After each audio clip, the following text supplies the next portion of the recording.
এমন অবস্থায় স্মরণ কদরের প্রত্যাশিত রাত্রি হইতে 21, 22, 24, 26 ও 28, কিন্তু রাসূল সাল্লাল্লাহু আলাইহি ওয়াসাল্লাম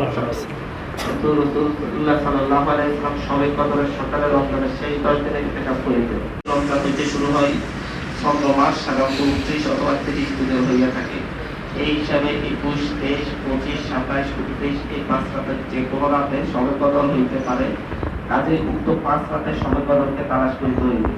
যদি 29 দিনের মাস হয় তবু শেষ দশক বলিতে হইবে। ইবনে হাজম অবশ্য বলিয়াছেন যে আশারা বলিতে দর্শককে বুঝিতে হইবে।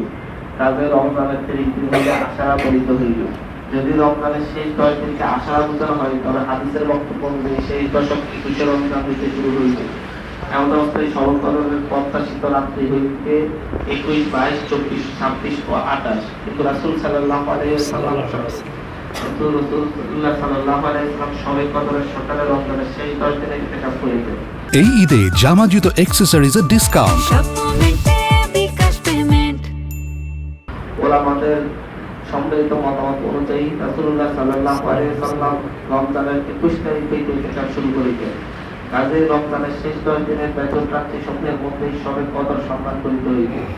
এই কথাই অধিক প্রচলিত, যদিও চোট রাত্রি সমূহে শবে কদর হইবার সম্ভাবনা রহিয়াছে। কাজে 20 রমজান হইতে শুরু করিয়া প্রতি রাতে ইবাদত করা এবং রাত্রি জাগরণ করা আবশ্যক।